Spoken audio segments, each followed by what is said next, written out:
sarap naman! Tara, samahan niyo akong magluto ng ating pananghalian. Naglagay nga pala ako ng apron dahil kakaligo ko lang. Tara, simulan na natin. Naka-Miss and Plus na nga pala tayo at ang ibig sabihin nun ay naka-ready na ang ating mga sangkap. Tara, simulan na natin sa ating baboy. Yes guys, naka-chop na ito at ito naman ang ating mga gulay. Kompleto na rin ito. Huwag nating kakalimutan syempre ang kangkong. O alam nyo na kung anong iluluto natin. Isinalang ko na agad ang ating baboy. Syempre, hinaan lang muna natin ang apoy kasi magsasaing pa pala ako. At dahil magsasaing ako, yun ang gusto kong isabaw sa ating sinigang. Yes guys, sinigang na baboy ang ating pananghalian. At kung itatanong mo naman, bakit hugas bigas ang inilalagay ko? Wala lang, gusto ko lang kasi alam kong mas healthy ito kesa sa karaniwang tubig lang. At ayan, dagdagan natin ng tubig na inilagay ko sa ating nilagang baboy. Ay, ano ba yan? Sinigang pala guys, hindi nilaga. At ayan, kumulo na pala. Siyempre kapag kumulo yan guys, tatanggalin natin yung parang latak niya sa ibabaw at saka natin ilalagay ang sibuyas. At nilagyan ko na rin ng asin para magkalasa ang karne at isinunod ko na rin ang kamatis. Ayan guys, so tignan nyo, nagmamantika na siya. Teka, parang gusto ko kayong kantahan. Loving you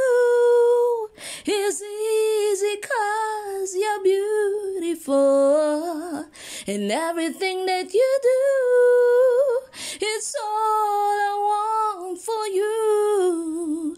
La la la la la, la la la la la, la la la la la, la la la la la, doo-doo-doo.